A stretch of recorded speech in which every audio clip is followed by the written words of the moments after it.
Bismillahirrahmanirrahim. Assalamualaikum warahmatullahi wabarakatuh. Perkenalkan, saya Iwan Setiawan sebagai guru mata pelajaran Sejarah Kebudayaan Islam di Madrasah Aliyah Baitur Rahman Sukanagara Kabupaten Cianjur, sekaligus sebagai peserta PPG dalam jabatan di Kementerian Agama Batch 1 tahun 2025 di LPTK Universitas Islam Negeri Antasari Banjarmasin dengan nomor peserta 789004300104 dan nomor induk mahasiswa 240401131762. Pada hari ini, Kamis 8 Mei 2025, saya akan melaksanakan praktek pembelajaran uji kinerja. Semoga videonya bermanfaat.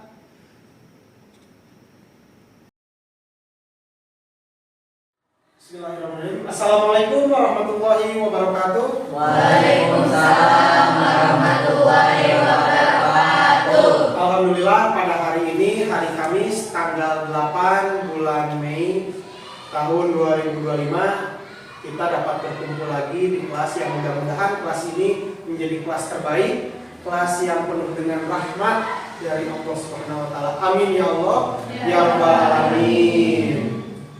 Nah, seperti biasa, kita akan meneruskan pelajaran terkait sejarah budaya Islam, yang mana pada minggu kemarin kita sudah melakukan presentasi dan minggu sekarang juga itu akan dilakukan presentasi. Jadi disiapkan kelompok yang akan melakukan pemaparan dari materi bab berikutnya.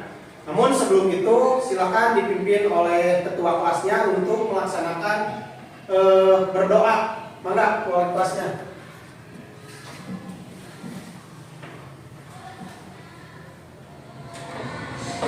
Sebelum belajar, kita baca doa rahmati. Doa mulai.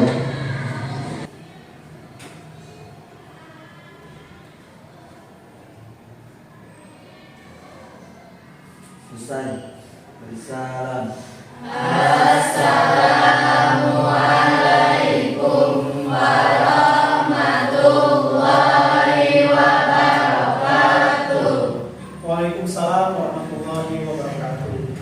Alhamdulillah, semoga semuanya diberikan kesehatan, rezeki yang melimpah dan keberkahan. Amin ya Allah ya rabbal alamin.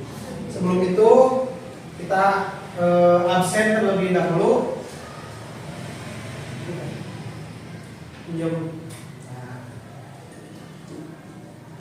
Yang pertama Apip, Hadir. yang kedua Ai Mustiko, terus presentasi. Semoga kalian bisa menjadi sosok yang sangat luar biasa, siswa-siswi yang berprestasi dan juga bisa menjadi contoh untuk kelas lainnya. Amin ya Allah ya rabbal alamin. Kita akan membahas terlebih dahulu sebelum ke materi yang akan disampaikan, yang mana pada kesempatan minggu kemarin itu pembahasannya terkait apa? Tokoh-tokoh dalam penyebaran Islam di Nusantara. Pada minggu ini dipersilakan nanti untuk kelompok berikutnya sesuai dengan yang sudah ditentukan akan membahas terkait bab 4, yakni apa? Kerajaan Islam awal di Indonesia. Nah, dari materi yang akan kita bahas, tujuannya sudah jelas. Kita akan lebih mengenal terkait kerajaan-kerajaan Islam yang ada di Indonesia atau di Nusantara. Kerajaan apa saja yang ada di Indonesia, terus siapa saja rajanya, berdiri pada tahun berapa saja, sampai ke masa runtuhnya kerajaan tersebut. Kelompok 2 akan membahas terkait materi bab 4, yaitu tentang kerajaan-kerajaan Islam di Indonesia. Tuh.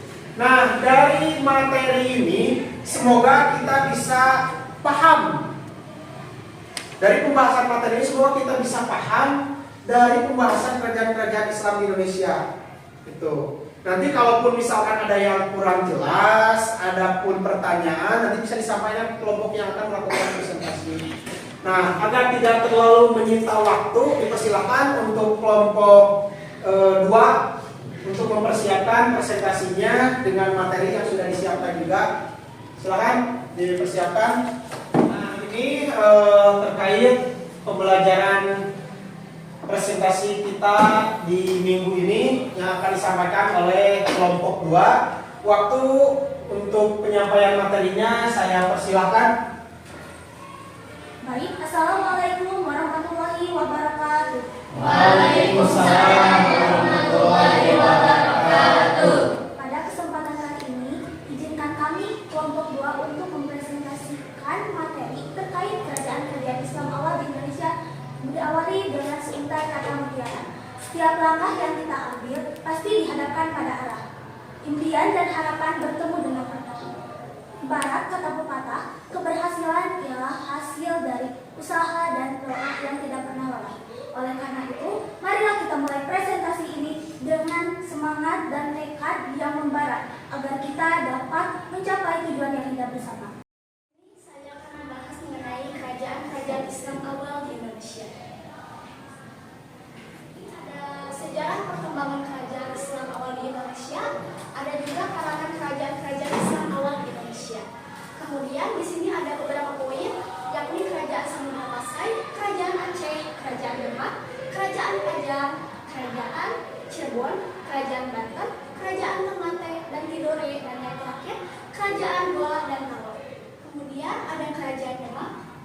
Berdirinya kerajaan Demak dilatar belakangi oleh lemahnya pemerintah kerajaan Majapahit atas daerah-daerah pesisir utara Jawa. Daerah-daerah pesisir seperti Tuban dan Cirebon sudah mendapat pengaruh Islam. Dukungan daerah-daerah yang juga merupakan jalur perdagangan yang kuat ini sangat berpengaruh bagi pendiri Demak sebagai kerajaan Islam yang merdeka dari Majapahit. Selanjutnya ada kerajaan Cirebon.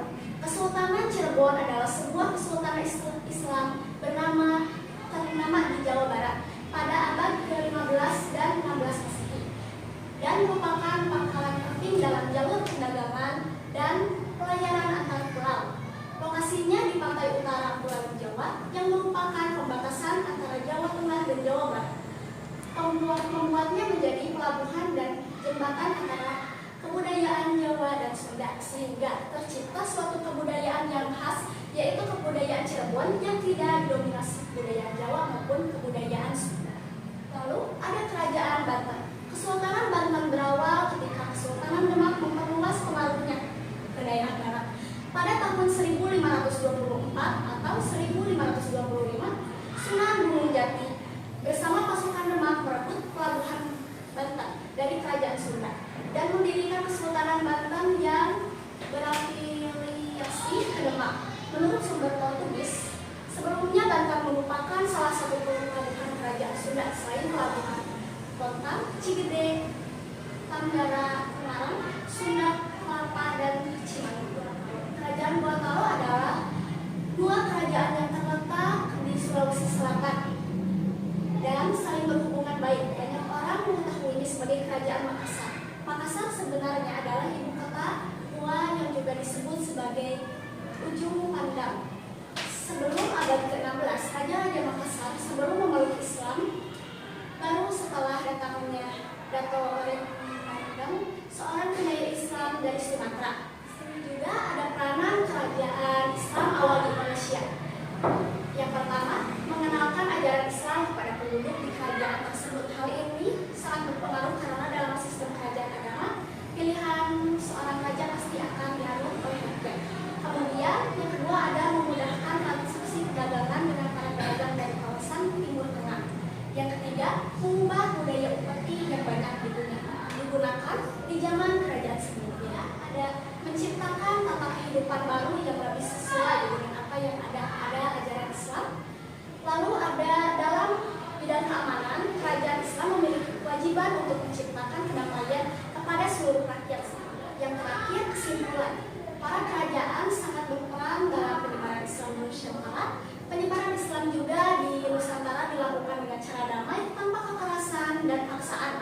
terjadi peperangan. Kemudian ada kerajaan Islam pertama di Jawa adalah Demak dan sangat berperan dalam penyebaran Islam khususnya di Pulau Jawa. Kemudian kerajaan-kerajaan Islam di Nusantara ikut berperan mengusir para penjajah di Nusantara. Dan yang terakhir, kerajaan Goa dan Talo sangat berperan dalam penyebaran Islam di Pulau Sulawesi dan sekitarnya. Mungkin hanya itu terkait materi yang dapat kami sampaikan. Kurang lebihnya mohon dimaafkan. Guru Pikiran Guru Cendrawasih cukup sekian dan terima kasih. Wabillahi taufiq wal hidayah. Wassalamualaikum warahmatullahi wabarakatuh. Waalaikumsalam warahmatullahi wabarakatuh. Nah, dari pendalaman materi, di sini ada sejarah perkembangan kerajaan Islam awal di Indonesia. Di sini dijelaskan pemaparannya, mulai dari kerajaan Samudra Pasai. Samudra Pasai didirikan pada abad ke-11 oleh Merah Khair. Kerajaan ini terletak di pesisir timur Laut Aceh. Kerajaan ini merupakan kerajaan Islam pertama di Indonesia. Terus ada yang berikutnya yaitu Kerajaan Aceh. Kerajaan Aceh pada awalnya wilayah kerajaan Aceh ini hanya mencakup Banda Aceh dan Aceh Besar yang dipimpin oleh Ayah Ali Mughayat Syah. Nah, ini Masjid Baitur Rahman Aceh. Nah, di sini ada peninggalan dari kerajaan Banda Aceh yang mungkin sampai saat ini masih ada. Masjid Baitur Rahman Aceh. Kerajaan yang berikutnya yaitu Kerajaan Demak. Kerajaan Demak, berdirinya Kerajaan Demak dilatar belakangi oleh melemahnya pemerintahan Kerajaan Majapahit atas daerah-daerah pesisir utara Jawa. Daerah-daerah pesisir seperti Tuban dan Cirebon sudah mendapat pengaruh Islam. Dukungan daerah-daerah yang juga merupakan jalur perdagangan yang kuat sangat berpengaruh bagi pendirian Demak sebagai kerajaan Islam yang merdeka dari Majapahit. Raden Patah adalah raja pertama dari kerajaan Demak. Ia memerintah dari tahun 1500 sampai 1518. Pada masa pemerintahannya, agama Islam mengalami perkembangan pesat. Pengangkatan Raden Patah sebagai Raja Demak dipimpin oleh para wali. Pada masa pemerintahannya, wilayah Kerajaan Demak meliputi daerah Jepara, Tuban, Sedayu, terus Palembang, Jambi, dan beberapa daerah di Kalimantan. Nah, ini ada foto dari Masjid Agung Demak. Nah, berikutnya Kerajaan Cirebon. Kerajaan Cirebon, Kesultanan Cirebon adalah sebuah kesultanan Islam ternama di Jawa Barat.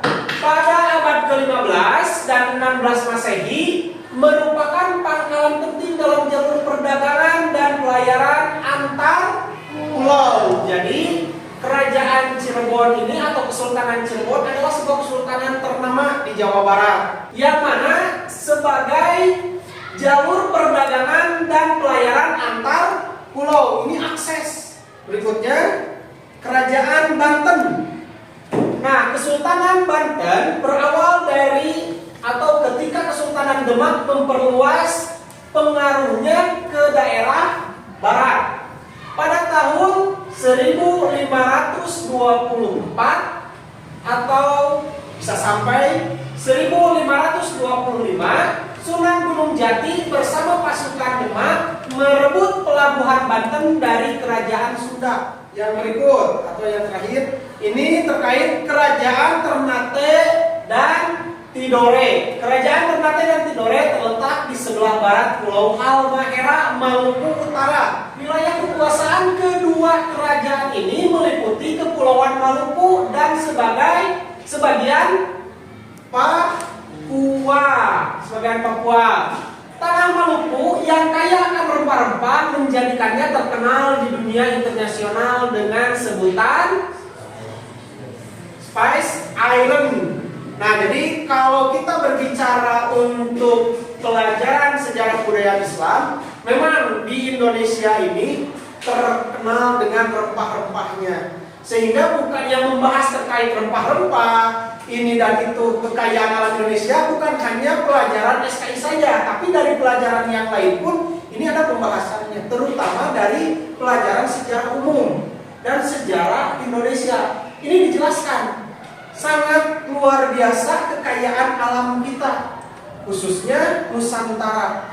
Mulai dari kesuburannya, mulai dari ini dan itunya, ini sangat luar biasa. Maka sangat beruntung sekali kita bisa hidup atau dilahirkan di negara ini atau di Nusantara. Nah, dari pembahasan materi ini terkait bab 4, di sini dapat disimpulkan. Nah, ada peranan kerajaan Islam awal di Indonesia, mengenalkan ajaran Islam kepada penduduk di kerajaan tersebut, baik itu kerajaan yang pertama sampai ke yang terakhir. Itu tugas dari para raja, tugas dari para petingginya mengenalkan bahwa Islam itu seperti apa ke masyarakat luas. Penyebaran agama Islam yang tercepat, yang bisa diresap atau diserap oleh masyarakat secara cepat, itu menggunakan metode apa? Bisa dakwah, bisa dengan kesenian, bisa dengan hal-hal lain yang sesuai dengan kultur dari tempat atau daerah tersebut. Contoh, di daerah Jawa itu sukanya dengan wayang, mengenalkan ajaran Islam kepada penduduk di kerajaan tersebut. Yang B, memudahkan transaksi perdagangan dengan para pedagang dari kawasan Timur Tengah. Nah, ini akses masuknya para pedagang dari luar Indonesia, mulai dari pesisir Arab, pesisir Timur dan lain sebagainya. Ini bisa akses masuk. Dari perdagangan ini bisa menjadi salah satu metode penyebaran Islam di Indonesia. Itu. Yang berikutnya C, mengubah budaya upeti yang banyak digunakan di zaman kerajaan sebelumnya. Hal ini memberikan kemudahan pada rakyat karena tidak lagi mendapatkan beban membayar upeti kepada penguasa secara berlebih. Kalau dulu itu kita mengenal dengan istilah kasta. Kasta terendah itu biasanya harus bayar upeti. Nah, yang D, menciptakan tata kehidupan baru yang lebih sesuai dengan apa yang ada pada ajaran Islam.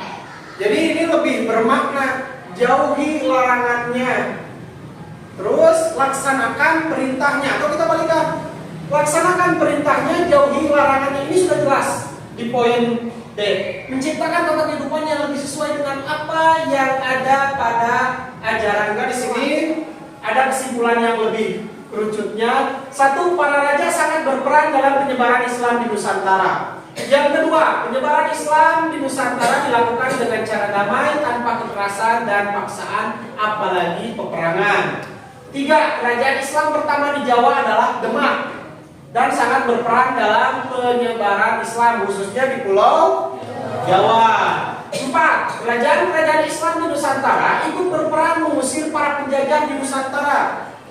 Yang kelima, kerajaan Goa dan Palo sangat berperan dalam penyebaran Islam di Pulau Sulawesi dan sekitarnya. Saya ucapkan terima kasih kepada kelompok 2 yang telah melakukan presentasinya yang sangat luar biasa dan memotivasi untuk kelompok-kelompok lain yang mungkin persiapan materinya bisa lebih dipersiapkan lagi.